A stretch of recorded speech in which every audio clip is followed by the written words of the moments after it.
बच्चों, कैसे हो? A very good evening to all my dear students. वैसे तो यहां रात के बजे हैं 10, पर गुड इवनिंग कहना होगा सही, क्योंकि गुड नाइट कहने पे आप सो जाओगे।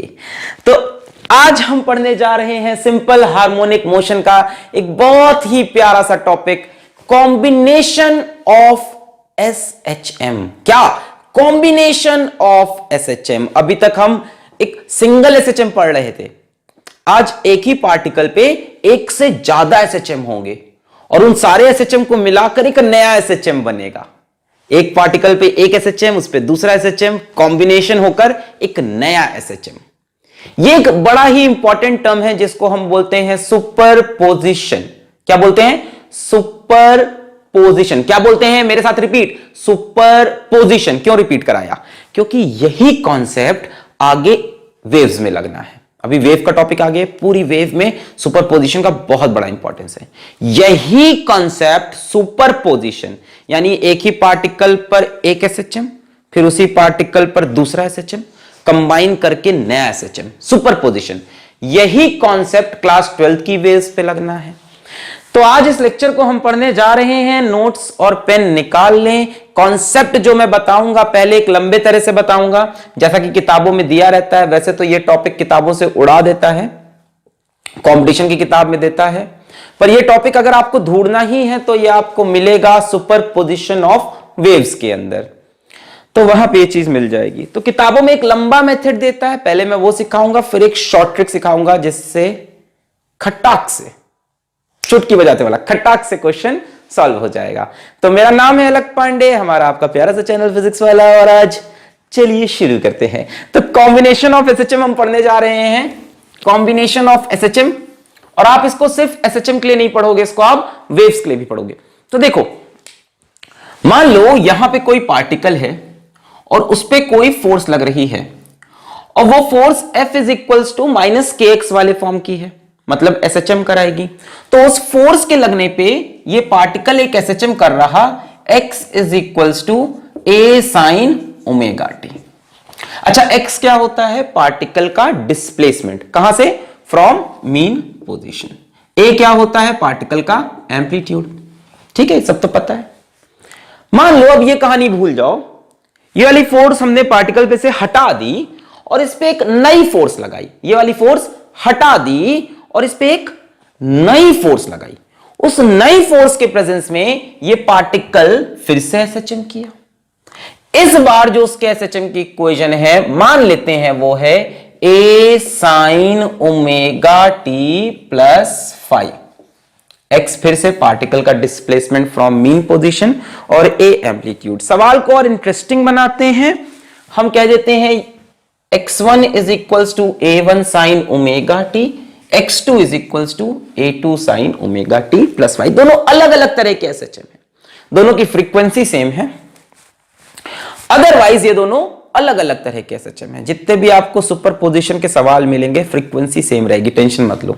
वो क्यों होता है आगे वेव्स में पढ़ेंगे। खैर, तो इस पार्टिकल पे एक फोर्स लगी जिसकी वजह से इसने एसएचएम किया, इस फोर्स को हमने हटा दिया। इस पार्टिकल पे दूसरी फोर्स लगी, इस वजह से जुम्बा जरम्बा जुम्बा जुम्बा जुम्बा इसने किया, और उसकी इक्वेशन ये थी। तो एक बार की इक्वेशन ये, एक बार की इक्वेशन ये, अलग अलग लगी है दोनों फोर्स इंडिविजुअली। फिर हमने इस पार्टिकल पे दोनों फोर्सेस एक साथ लगा दी, मतलब ये वाला एसएचएम भी हो रहा और ये वाला एसएचएम भी। ये पार्टिकल कंफ्यूज हो गया, ये वाला एसएचएम करें कि ये वाला एसएचएम करें, और क्या दोनों एसएचएम को मिलाकर कोई नया एसएचएम बनेगा कि नहीं बनेगा। मैंने कहा दोनों मिल गए, अब पार्टिकल का डिस्प्लेसमेंट क्या है।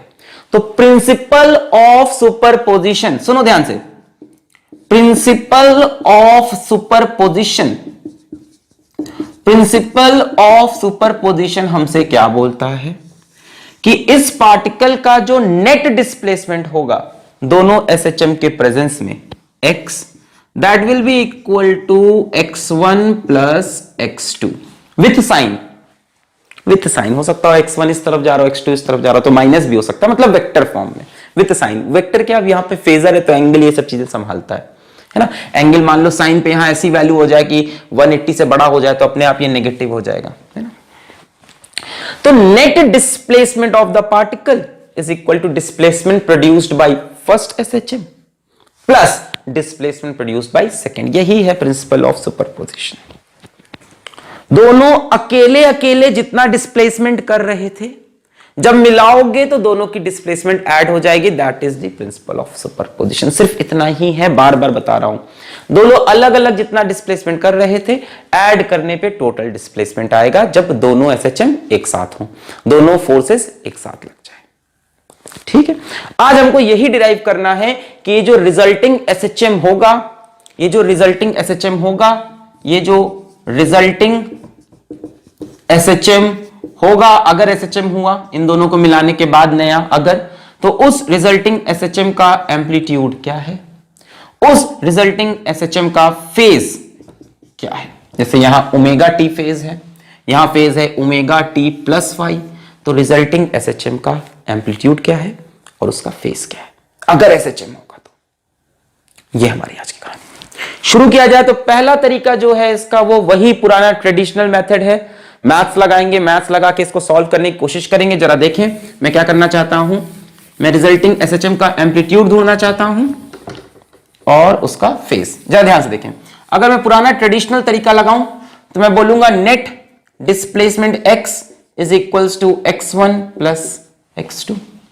x1 की वैल्यू वहां से रखेंगे a1 sine omega t, x2 की वैल्यू यहां से a2 sine omega t plus five.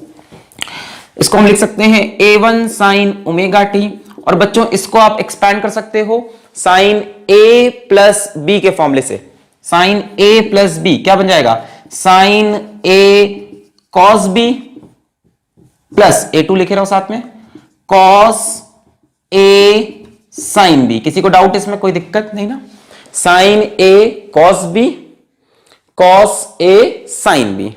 ठीक है, देखो अब इसमें और इसमें से साइन ओमेगा टी कॉमन ले लिया, a1 plus a2 cos five. ठीक है, ये ट्रेडिशनल तरीका, भी शॉर्टकट भी दिखाएंगे, plus cos omega t into a2 sine five. ऐसे लिख सकते हैं। ध्यान से देखो, मैं कोशिश कर रहा हूं इन दोनों को जोड़कर एक नए एसएचएम की इक्वेशन बनाने की। मैं कोशिश कर रहा हूं कि इन दोनों को जोड़कर एक ऐसी इक्वेशन आ जाए जिसमें कुछ साइन ओमेगा टी प्लस के फॉर्म की कहानी हो। मतलब इन दोनों को जोड़कर एक नया एक्सप्रेशन आए, और वो नया एक्सप्रेशन भी बच्चों कुछ एसएचएम जैसा एक्सप्रेशन हो, कि sign omega t plus theta जैसा हो। अब सुनो ध्यान से, सुनो। a1 plus a2 cos five को हमने मान लिया कि ये a कॉस थीटा के बराबर है। a एक वेरिएबल, थीटा एक वेरिएबल, हमने दो वेरिएबल एक साथ इंट्रोड्यूस किए। a1 plus a2 cos five को मान लिया a कॉस थीटा, और a2 साइन फाइव को हमने मान लिया a साइन थीटा। विश्वास करें मैं कुछ भी गलत नहीं कर रहा हूं, माना है। ये दोनों चीजें लेट है। आप बोलोगे a क्या है, वेरिएबल, थीटा क्या है, वेरिएबल, हमने इंट्रोड्यूस किया है। हमने कहा इस पूरे टर्म को मान लो a cos थीटा, इस पूरे को मान लो a sin थीटा। फायदा क्या होगा अभी दिखने वाला है, फायदा क्या होगा अभी दिखने वाला है। अब इसको देखो, हम क्या लिख सकते हैं, हम लिख सकते हैं a sin omega T cos theta plus a cos omega T sine theta. मतलब जो रिजल्टिंग डिस्प्लेसमेंट था x1 और x2 का, x वो इस फॉर्म में एक्सप्रेस हुआ। क्या ये किसी एसएचएम का फॉर्म ले सकता है? सोचो, यहां से a कॉमन लोगे, sine a cos b, cos a sine b। क्या ये साइन a प्लस बी का फॉर्म है? बिल्कुल। तो यहां से a कॉमन हुआ, साइन a प्लस b, यानी जो रिजल्टिंग डिस्प्लेसमेंट है दो एसएचएम का, वो अपने आप में एक नया एसएचएम है। देखो ना, ये एसएचएम का इक्वेशन बन गया, a sine omega t plus theta. उस नए एसएचएम का एम्पलीट्यूड है a और फेज है ओमेगा टी प्लस थीटा। तो यहां पे मेरे ख्याल से दो नए अननोन हैं, एक तो एम्पलीट्यूड ए और एक थीटा, जो कि मैंने खुद ही इंट्रोड्यूस किया है। मैंने कहा ना दो वेरिएबल ए और थीटा। अब इसको निकालना है, तो कैसे निकालेंगे आइए देखते हैं इनको कैसे निकालेंगे। जरा देखो हमने क्या क्या एज्यूम किया है, ए साइन थीटा को A2 साइन फाई, तो ए साइन थीटा को अज्यूम किया है A2 साइन फाई, इसको बोलो इक्वेशन 1। और A cos theta A1 plus A2 cos phi, ठीक है 2।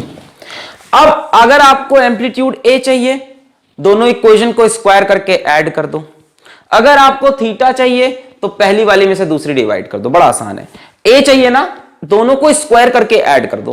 पहले का स्क्वायर करो जरा, square and add first and second. अच्छा पहले का स्क्वायर करो, a square sine square theta और इसका square a square cos square theta, add करोगे sine square theta plus cos square theta 1, तो अपना लेफ्ट हैंड साइड में बचेगा ए स्क्वायर। बोलो सही बोल रहा हूं कि गलत बोल रहा हूं भाई साहब? इसका स्क्वायर करोगे ए स्क्वायर साइन स्क्वायर थीटा और इसका स्क्वायर करोगे ए स्क्वायर कॉस स्क्वायर थीटा, दोनों को ऐड करोगे, स्क्वायर करके दोनों को ऐड करना है। तो sign square theta plus cos square theta कितना हो जाएगा 1, ए स्क्वायर तो कॉमन हो गया। ये राइट हैंड साइड में आओ, इस तरफ का स्क्वायर होगा तो आएगा A2 square sine square phi plus इस पूरे का स्क्वायर, मैं क्या बोल रहा हूं, इसको स्क्वायर किया, इसको स्क्वायर किया, ऐड किया है, तो इसको ऐड करोगे तो ए स्क्वायर कॉमन हो जाएगा, sign square theta plus cos square theta 1, इसका स्क्वायर वो लिखा और इस पूरे का स्क्वायर बताओ जरा क्या क्या होगा, A1 square plus A2 square cos square phi plus 2A1 A2 cos phi. बोलो सही है? इसको स्क्वायर करेंगे, A1 square A2 square cos phi cos square phi plus 2A1 A2 cos phi. अच्छा अब जरा ध्यान से देखो, इन दोनों में से A2 स्क्वायर कॉमन हो जाएगा, क्या बचेगा sine square phi plus cos square phi, value कितनी हुई 1, यानी फाइनली बचेगा A square is equals to A1 square, यहां से क्या बचेगा A2 square common, sine square phi plus cos square phi 1 plus A2 square plus 2A1 A2 cos phi. लो मिल गया भाई साहब, रिजल्टिंग एसएचएम का एम्पलीट्यूड जनाब सामने है, a square is equals to A1 square plus A2 square plus 2A1 A2 cos phi. A1 पता है, A2 पता है, फाई पता है। कुछ देखा देखा सा लग रहा है ना, वेक्टर वाला एक्सप्रेशन है ये तो, resultant is equals to A square plus B square plus 2AB cos theta, कुछ कुछ वैसा दिख रहा है ना। अच्छा तो एक दिक्कत तो खत्म हुई, एम्पलीट्यूड हमको मिल गया नए एसएचएम का। अब हमें ये थीटा निकालना है, फर्स्ट को सेकंड से डिवाइड कर दो, फर्स्ट को सेकंड से डिवाइड कर दो, फर्स्ट डिवाइड बाई सेकंड, इसको इससे डिवाइड करोगे, ए से एक कट जाएगा, sine theta by cos theta क्या आ जाएगा टेन थीटा। इस तरफ इसको इससे डिवाइड करोगे तो ऊपर होगा A2 साइन फाई, नीचे होगा A1 plus A2 cos phi. ध्यान से देखो तो ये भी अपना वेक्टर वाला ही फॉर्मूला है, ऐसा नहीं लग रहा दो वेक्टर थे A1 और A2, उनके बीच में एंगल था फाई, A1 और A2 उनके बीच में एंगल था फाई, तो resultant A square is equals to A1 square plus A2 square plus 2A1 A2 cos phi, और रिजल्टेंट का angle tan theta is equals to A2 sin phi upon A1 plus A2 cos phi. एकदम वही कहानी है। तो हमें कुछ बातें समझ में आई कि अगर दो एसएचएम है और दोनों की फ्रीक्वेंसी सेम है पर एम्पलीट्यूड अलग अलग है, और उन दो एसएचएम में फाई का फेज डिफरेंस है, उन दो एसएचएम में फाई का फेज डिफरेंस है, तो जब उन दो एसएचएम को हम जोड़ेंगे तो रिजल्टेंट एक नया एसएचएम बनेगा, रिजल्टेंट एक नया एसएचएम बनेगा जिसकी इक्वेशन हम लिखेंगे A sin omega t plus theta. Frequency तो सेम रहेगी, एंगल चेंज होगा। उस रिजल्टेंट एसएचएम का एम्पलीट्यूड निकालना है तो A square is equals to A1 square plus A2 square plus 2A1 A2 cos phi, और ये थीटा निकालना है तो tan theta is equals to A2 sin phi upon A1 plus A2 cos phi. अब इसको जरा एक आसान तरह समझते हैं, ये तो आ गया सबको, मिटाते हैं। अब ये याद नहीं रहेगा सर, बहुत ही गंदा मेथड है सर, छी सर छी। सो रुकिए, मैं इसको आपको प्यारा सा एक मेथड देता हूं, कोई दिक्कत नहीं, कोई दिक्कत नहीं, देखो कोई दिक्कत नहीं, बहुत इजीली इसको मैं समझाता हूं, बहुत इजीली। ठीक है, सेम फॉर्मूले आएंगे, टेंशन मत लेना, सेम फॉर्मूले आएंगे। क्या फॉर्मूले थे हमारा, एम्पलीट्यूड का क्या आया है, a square is equals to A1 square plus A2 square plus 2A1 A2 cos phi, और tan थीटा का क्या फॉर्मूला आया है, tan theta is equals to A2 sin phi upon A1 plus A2 cos phi, और resulting SHM की equation है A sin omega t plus theta. चलो एक काम करते हैं, थोड़ा सा इसको फेजर की तरह से देखते हैं। फेजर की तरह से मान लो फेजर में क्या होता है, एम्पलीट्यूड भी देखते हैं और एंगल भी देखते हैं। हमारे पास दो एसएचएम थे, पहला एसएचएम जो हमको दिया है वो है x1 is equals to A1 sine omega t. तो मैंने ये पहला एसएचएम बनाया, एम्पलीट्यूड A1 है और यहां से मान लेते हैं कितने एंगल पे है, ओमेगा टी एंगल पे। दूसरा एसएचएम जो हमको दिया वो था A2 sine omega t plus phi.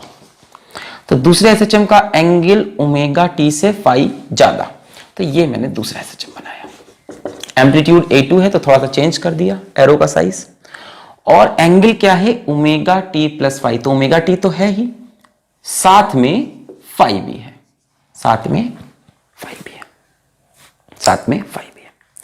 यानी कि दो एसएचएम हैं, एक का एम्पलीट्यूड A1 है, दूसरे का एम्पलीट्यूड A2 है, और उनके बीच में एंगल फाई है। ध्यान से एक का एम्पलीट्यूड A1 है, दूसरे का एम्पलीट्यूड A2 है, बीच का एंगल फाई है। क्या मैं इसको ऐसे ड्रॉ कर सकता हूं, जरा ध्यान से देखो, एक का एम्पलीट्यूड A1 है, दूसरे का एम्पलीट्यूड A2 है, और उनके बीच में एंगल फाई है। बोलो सही है? सही है। अब अगर ये दो वेक्टर्स हैं तो इनका रिजल्टेंट यहां से निकलेगा, ए मैंने बोल दिया इनका रिजल्टेंट है। टू वेक्टर्स A1 A2 जिसके बीच में एंगल फाई हो, अगर रिजल्टेंट का नाम A है तो क्या रिजल्टेंट की यही इक्वेशन होगी, A square is equals to A1 square plus A2 square plus 2A1 A2 cos phi. अच्छा, मान लो कि A1 यहां से थीटा एंगल ऊपर है, A यहां से थीटा एंगल ऊपर है, तो क्या यही इक्वेशन बनेगी, tan theta is equals to A2 sin phi upon A1 plus A2। ये तो पढ़ा था हमने, एक वेक्टर A एक वेक्टर B, tan थीटा क्या होता था, B sin phi upon A plus B cos phi. Phi theta का डिफरेंस एंगल, अगर याद आ रहा है, दो वेक्टर हैं A1 A2, इनके बीच का एंगल फाई, और ये एंगल थीटा का निकालना, तो tan theta is equals to B sin phi upon A1 plus A2 cos phi. Simple. नया एसएचएम देखो, अब जरा यहां देखो फेजर में, नया एसएचएम कहां है, इन दोनों के बीच में कहीं ऐसे, और A1 से कितना एंगल ऊपर है, A1 से हमने माना थीटा एंगल ऊपर है। अब नया एसएचएम की इक्वेशन बताओ, एम्पलीट्यूड है A साइन, और एंगल बताओ कितना है, ओमेगा टी प्लस थीटा। खत्म। सबसे सिंपल तरीका, आप सीधा यहां आ जाओ, जो साइन ओमेगा टी वाला है उसको बेस पे बनाओ, ओमेगा टी प्लस फाई वाले को आगे बनाओ, रिजल्टेंट उनके बीच से निकालो। रिजल्टेंट का formula A square is equals to A1 square plus A2 square plus 2A1 A2 cos phi. tan theta is equals to A2 sin phi upon A1 plus A2 cos phi. और जब इसकी equation लिखनी हो तो x is equals to A sin, ये already A sin omega t था, इससे theta ऊपर आए, A sin omega t plus theta. चलो एक एग्जांपल लेते हैं, कुछ क्लियर हुआ। वेक्टर की तरह बना सकते हैं, जो साइन ओमेगा टी वाला हो उसको बना लो बेस पे, प्लस फाई वाला हो उसको फाई आगे, रिजल्टेंट दोनों के बीच से, रिजल्टेंट का फॉर्मूला हमको पता है, एंगल tan थीटा का फॉर्मूला हमको पता है। अब इसकी इक्वेशन है A1 साइन ओमेगा टी, तो इसकी A sine omega t plus theta. चलिए ये क्वेश्चन लेते हैं और इसी चीज को क्लियर करते हैं। मेरे ख्याल से ये फेजर वाला तरीका, ये एनालाइज करने वाला तरीका आपको कुछ समझ में आ गया होगा। चलो मैं फॉर्मूला में डाल देता हूं, चलो आ जाओ। मान लो हमसे कहता है मेरे पास दो एसएचएम है, x1 is equals to 2 sine omega t, x2 is equals to 2 sine omega t plus pi by 3। हमसे कहा इनके रिजल्टिंग एसएचएम की इक्वेशन बताइए, एम्पलीट्यूड बताइए, थीटा बताइए। चलिए कैसे करेंगे, 2 साइन ओमेगा टी, तो पहले मैं इसको ऐसे बना लूं, 2 साइन ओमेगा टी, पहला वाला एसएचएम। दूसरा वाला 2 sine omega t plus pi by 3, pi by 3 मतलब 60 डिग्री, यानी दूसरा वाले का एम्पलीट्यूड भी 2 ही है और यहां से कितना एंगल ऊपर है 60 डिग्री। ये दोनों का रिजल्टेंट निकलेगा, इसको मैंने बोल दिया ए। रिजल्टेंट का फॉर्मूला बोलो, a square is equals to a1 square plus a2 square plus 2a1 a2 cos phi. बोलो सही है, a1 square a2 square 2a1 a2 cos five. तो 2 स्क्वायर हो गया 4, 2 स्क्वायर हो गया 4, cos 60 कितना होता है 1/2, तो से 2 कैंसिल, 2 स्क्वायर हो गया 4, तो ये हो गया 12। बोलो सही है, cos 60 1/2 से 2 कैंसिल 12, यानी a की वैल्यू आएगी, ये हो गया 4 × 3, तो 2 बाहर आ जाएगा 2√3। बोलो सही लिखा है, 12 को लिख सकते हैं 4 × 3, 4 से 2 बाहर आ गया 2√3। चलो एम्पलीट्यूड तो मिल गया हमको रिजल्टिंग एसएचएम का। रिजल्टिंग एसएचएम की इक्वेशन बताओ, x इज इक्वल्स टू, यहां से कितना ऊपर है मान लेते हैं थीटा एंगल, तो x is equals to a sine, इसकी इक्वेशन क्या है 2 साइन ओमेगा टी, तो इसकी इक्वेशन क्या होगी a sine omega t plus theta. a तो मिल गया, अब थीटा चाहिए। tan थीटा का एक फॉर्मूला बताओ, tan theta is equals to, बोलो a2 sine five upon a1 plus a2 cos five. ये a2 हो गया इस बार, यानी 2 sine 60 upon 2 plus 2 cos 60। So tan theta is equals to 2 cancel, sine 60 की वैल्यू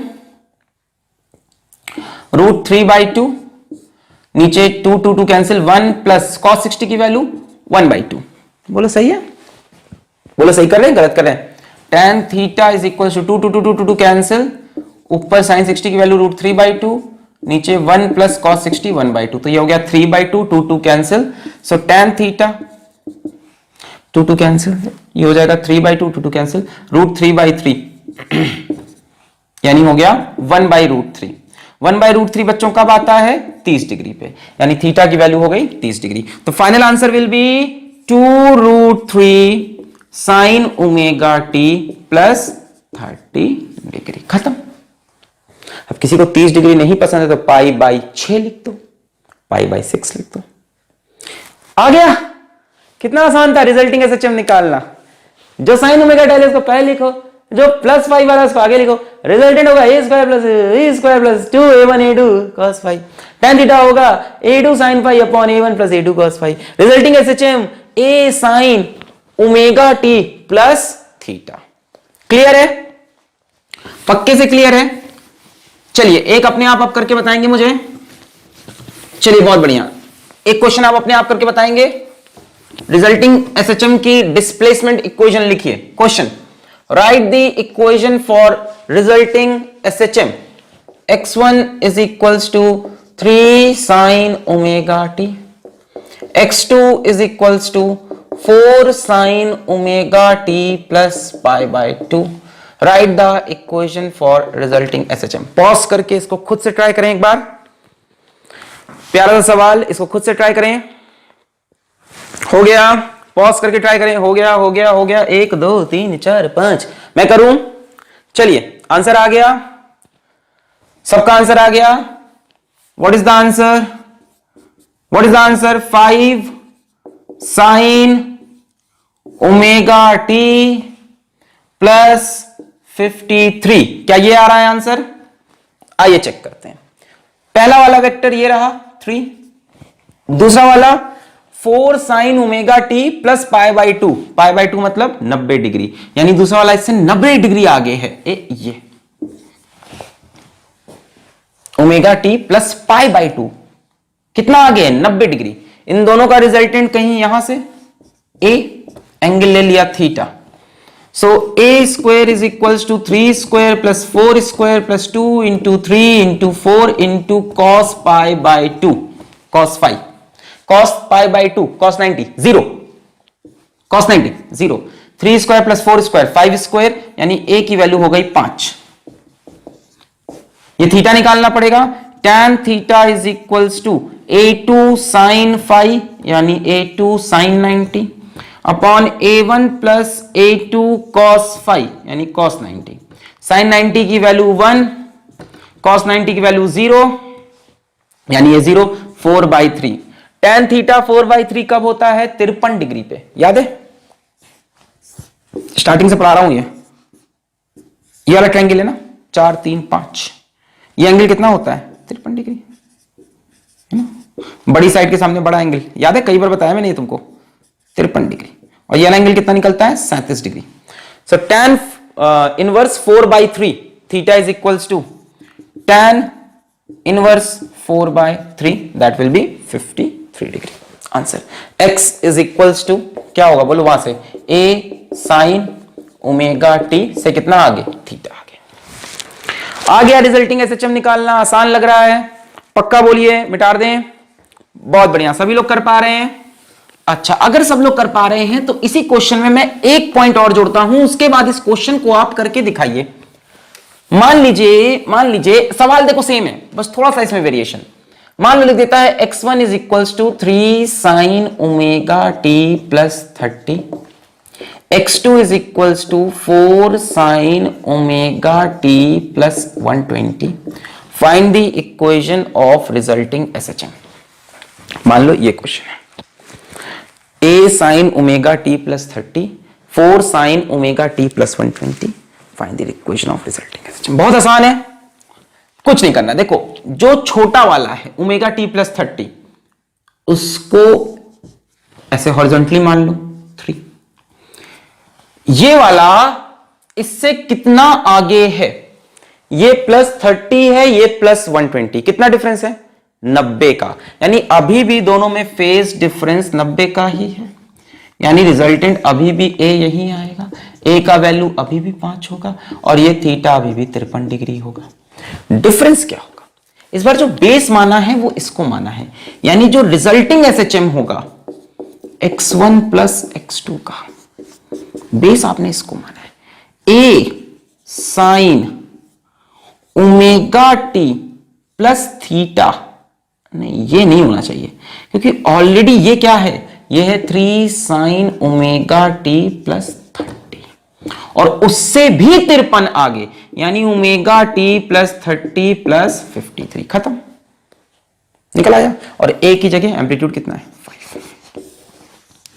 क्लियर? डील करना आया? अगर एक भी ऐसा ना हो कि सिर्फ साइन ओमेगा टी के फॉर्म में, तो जो छोटा वाला है उसको बेस बना लो, उसी को रेफरेंस मान लेंगे और रिजल्टेंट उससे थीटा आगे, यानी ए साइन ओमेगा टी प्लस 30 था, उससे 53 आगे। क्लियर है? बहुत बढ़िया। तो ये तो था जब दो एसएचएम ओवरलैप कर रहे थे। मान लो 3 एसएचएम ओवरलैप करें, सपोज 3 एसएचएम ओवरलैप, 3 एसएचएम का सुपरपोजिशन हो। अब क्या करें 3 एसएचएम में? अब तो पहला वाला मेथड फेल ही कर जाएगा, क्योंकि वो 2 चीज के लिए था। दूसरा वाला वेक्टर मेथड है। क्या 3 वेक्टर जोड़ना आता है आपको? 3 वेक्टर को जोड़ने का तरीका क्या था कि सबका x जोड़ो, सभी वेक्टर का y जोड़ो, फिर रिजल्टेंट निकालो। याद है जब मैं बोलता था कि a b c 3 वेक्टर हैं, उनका रिजल्टेंट निकालना है, तो 3 वेक्टर को जोड़ने का तरीका कंपोनेंट फॉर्म था। तीनों का x कंपोनेंट, तीनों का y कंपोनेंट, फिर इन तीनों को जोड़ दो। मैं नीचे लिंक दे रहा हूं, तो उस वीडियो को आप देख सकते हैं अगर आपको प्रॉब्लम है कि कैसे 3 वेक्टर को ऐड करते हैं। क्वेश्चन तो हमें कराना है। देखो क्वेश्चन देखो, मान लो देता है x1 is equals to 2 sine omega t, x2 is equals to √2 sine omega t plus π/4, 2√2 ले लो। x3 is equals to sine omega t plus π/2। मान लो ये 3 एसएचएम है और तीनों सुपर इंपोज कर रहे हैं, सुपर पोजिशन ऑफ 3 एसएचएम। एक पार्टिकल पे तीनों एसएचएम लगा दिए। Find the equation for resulting SHM. बढ़िया सवाल। Find the equation for resulting. कुछ नहीं करना है, 3 वेक्टर ऐड करने। 3 वेक्टर को कैसे ऐड करें? तो 3 वेक्टर को ऐड करने के लिए कंपोनेंट मेथड यूज करेंगे। देखो पहला वाला 2 साइन ओमेगा टी, मेरे ख्याल से ये रहा पहला वाला 2 साइन ओमेगा टी। दूसरा वाला 2√2 sign omega t plus pi by 4, pi by 4 मतलब 45 डिग्री, यानी दूसरा वेक्टर ये रहा 2√2 कितने एंगल पे 45 डिग्री पे। ये रहा तीसरा vector x3 is equal to sine omega t plus pi by 2, मतलब इसका एम्पलीट्यूड कितना है 1, कुछ नहीं लिखा था। और कितना आगे है ओमेगा टी से 90 डिग्री, ओमेगा टी ये था, इससे 90 डिग्री आगे, ये बोलो सही है, ये था ना 2 साइन ओमेगा टी, इससे 90 डिग्री आगे है। ये 3 वेक्टर हैं ऐसा समझ लो, इनका आपको रिजल्टेंट निकालना है, खत्म। 3 वेक्टर का रिजल्टेंट निकालने का तरीका, सबका x कंपोनेंट सबका y कंपोनेंट जोड़ लो, रिजल्टेंट आ गया। यहां पे देखो, यहां बनाओ, जो रिजल्टेंट का x है ये रिजल्टेंट का y, ax ay। अब देखो ax कैसे निकलेगा, सबका x x x जोड़ लो, सबका x, पहले वाले का x 2 होगा, दूसरे वाले का x होगा 2√2 cos 45, और तीसरे वाले का x में कोई कंपोनेंट नहीं आएगा तो cos 45 हो जाएगा 1/√2, √2 कैंसिल, 2 2 4। y कंपोनेंट निकालना है, इसका y कंपोनेंट पूरा पूरा 1, इसका y कंपोनेंट 2√2 sin 45, बोलो सही है। इसका x में आएगा 2√2 cos 45, y में आएगा 2√2 sin 45, और इसका कोई y कंपोनेंट नहीं बनेगा, ये तो पूरा पूरा x में है। sin 45 1/√2, √2 कैंसिल, 2 1 3, तो ax की वैल्यू आ रही है 4, ay की वैल्यू आ रही है 3, तो रिजल्टेंट के आपने 2 कंपोनेंट निकाल लिए। अब ये रहा रिजल्टेंट a, यहां से थीटा एंगल पे। अब x और y पता है, तो आपको पता है a कैसे निकलता है, √ax square plus ay square, सब तो आपने पढ़ रखा है ना वेक्टर में, √3 स्क्वायर प्लस 4 स्क्वायर, यानी आंसर तो अभी भी 5 है, तो एम्पलीट्यूड तो 5 ही आ रहा। फिर ये एंगल थीटा निकालना है, तो यहां से tan theta is equals to ay by ax, मतलब पूरा वेक्टर की कहानी लगानी है। यहां देखो tan थीटा कितना होगा, ये यहां जोड़ दो, देखो ay यहां लिख सकते हैं ऐसे। अब यहां से देखो tan theta is equals to perpendicular upon base, ay कितना है 3, ax कितना है 4, 3/4, 3/4 होता है 37 डिग्री, है ना, ये वाला ट्रायंगल 3 4 5, छोटी साइड तो सामने छोटा एंगल, बड़ी साइड होती है सामने 53 डिग्री, 37 डिग्री, तो थीटा भी आपको मिल गया, थीटा 37 डिग्री, सॉल्व तो हो गया सब। अब resulting SHM x is equals to a sine omega t plus theta, हाँ या ना भाई, रिजल्टिंग एसएचएम यहां पे है a, ये ओमेगा टी था प्लस थीटा कर दिया। a की वैल्यू कितनी है 5 sign omega t plus theta कितना 37।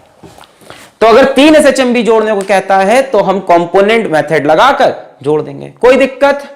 सारे के x जोड़ो, सारे के y जोड़ो, ये रिजल्टेंट निकल आया √ax square plus ay square, और tan थीटा निकाल लो ay बाई ax से। क्लियर है।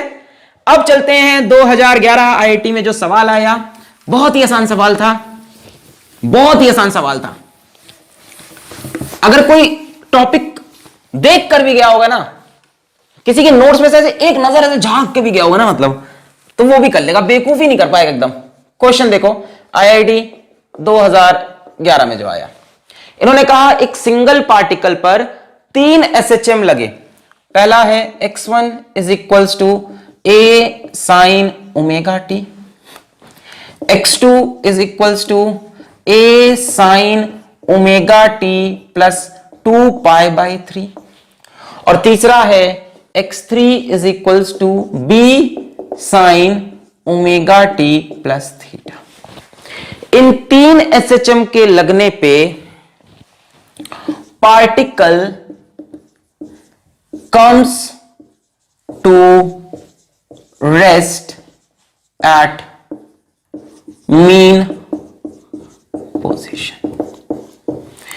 इन 3 एसएचएम के लगने पे वो पार्टिकल वापस से अपनी मीन पोजीशन पे आ गया। मतलब क्या कहना चाह रहे ये, मतलब ये कहना चाह रहे हैं कि x जो आएगा x1 plus x2 plus x3, इस x की वैल्यू 0 है।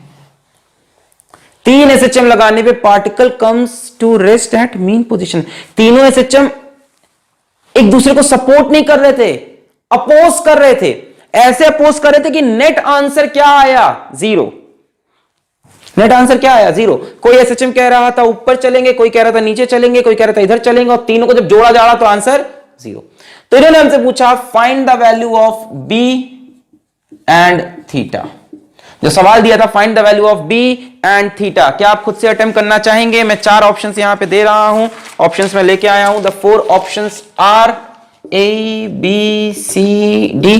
तो 4 ऑप्शन है √2a, 3 pi by 4, a, 4 pi by 3, √3a, 5 pi by 6 and a, pi by 3। चलिए अटेम्प्ट करिए।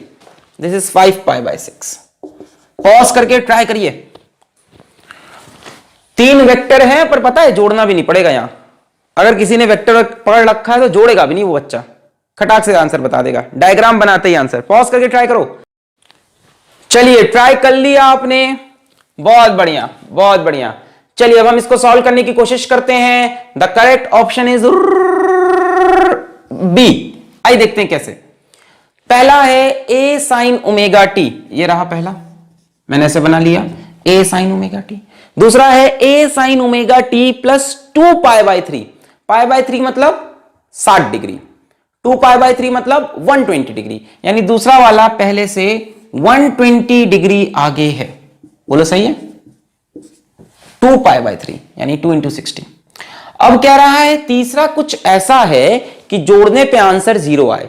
यार इतना हम वेक्टर पढ़ चुके हैं, हमें पता है तीसरा ये होगा, तभी जोड़ने पे आंसर 0 आएगा।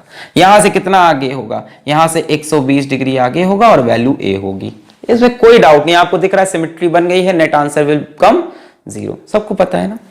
ठीक है, BF3 का स्ट्रक्चर कितनी बार केमिस्ट्री में पढ़ा है यार, वहां पे भी देखा है, कितनी बारी चीज देख चुके हैं। तो ये बनेगा तीसरा वेक्टर, यानी जो हमारा रिजल्टेंट है उसका एम्पलीट्यूड तो यही है, सॉरी रिजल्टेंट कह रहा है, जो x3 वेक्टर है, देखो ये x1 ये x2 ये x3, तो जो x3 वेक्टर है, क्या मैं उसकी इक्वेशन लिखूं तो एम्पलीट्यूड है a sin ओमेगा t से कितना आगे, 120 120 यानी 240 डिग्री आगे।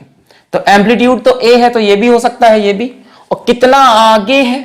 240, 240 मतलब 240 इंटू पाई बाई 180 कर लो, 0 0 कैंसिल, 6 4 24, 6 3 18, 4 पाई बाई 3 है ना। ये 2 पाई बाई 3 था, उसका डबल कर लो, ये 2 पाई बाई 3 था ना, 4 पाई बाई 3। क्लियर है? तो यहीं पे इस लेक्चर को हम विश्राम देते हैं। करीब करीब एसएचएम खत्म हो चुका है और टॉपिक कभी भी पूरी तरह से खत्म नहीं होता है। पढ़ाई करते रहें। All the very best.